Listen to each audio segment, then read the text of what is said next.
So let me ask you about the success of Jeff Lewis. Had you always you watch all the shows, but then you know the training and you know exactly what is captivating and casting. Had you always known he was going to be this successful on a platform like SiriusXM?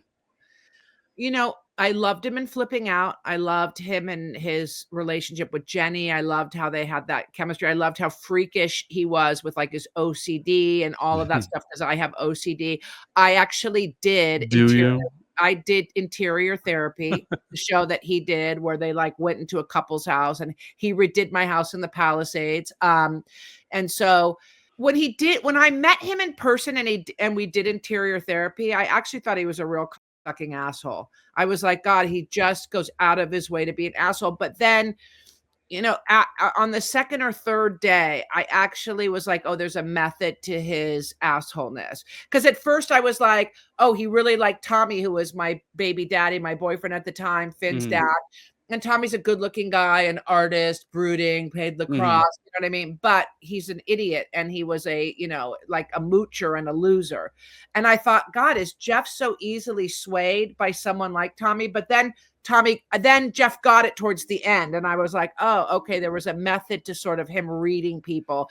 So no, am I surprised about his SiriusXM success? No, or his version of Chump Con where he goes to Vegas like Mhm. BravoCon and no, I think it's fabulous. I think good for him. Yeah. I know he just redid his deal. I think what is great about Jeff that we don't get from Andy, no offense, because Andy just has to kiss everybody's ass and he can't really give us any real scoop, like, you know what I mean? But What do you mean don't get to? He doesn't get to. no, because he works for the network on Watch What Happens Live, meaning, and he's an Oh, executive so producer. your hands are tied a little. Yeah. Not a little, your hands are tied a lot because if the network is going to look at, like when I was coaching the Love Island and they go, hey, we have 5 more minutes to fill of this session. And I said, okay, I sat them down on the couch and I said, okay, I'm going to ask you all the questions the audience really wants to know the answer to. Where do you shit in the villa? What happens if you're a girl and you have your period? Are people in the shower? How many showers are there? What happens when your nails need a fill? How do you do your laundry? And they sat down and they answered all of these rapid fire questions that, in reality TV, no one ever answers. And like the producers and everybody came up to me and they were like, that was just such a fun segment because once again, it's stuff that we don't ever get to hear, but you guys were there.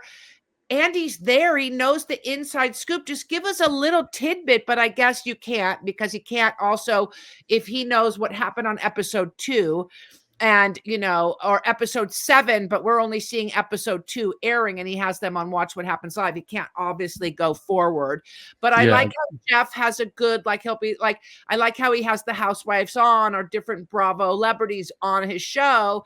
And they really chat about things that we don't get on Watch What Happens Live. So I think he serves an amazing purpose into that franchise. So he's like in it with the content, but he's outside of it where he doesn't have to like be a conflict of interest like Andy, has to sort of for the sake of the shows. He works for SiriusXM. He doesn't work for Bravo. Even though I know he's doing a deal with them to have a new show on Bravo, but his employer is Sirius.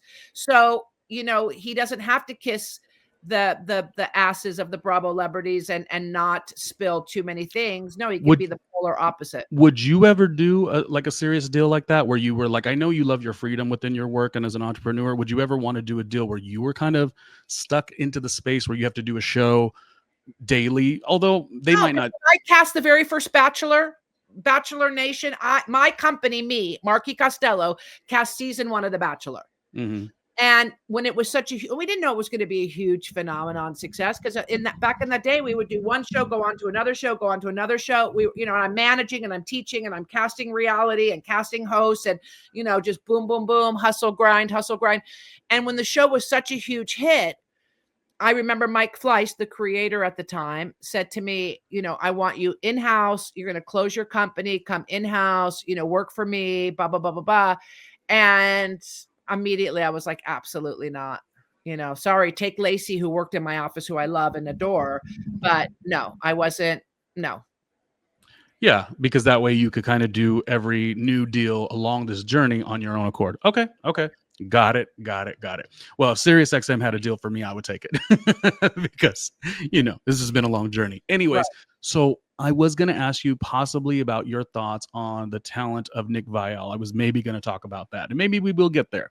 But I wanted to say, because we had talked about this a bit ago, I was like, who do you think is like one of the ultimate, like Bravo yet pop culture commentators? And I was like, is it Heather McDonald? What do you think, Marky? I don't. With your I think skill set and your experience. And you said, I think Nick Viall's way better than Heather McDonald.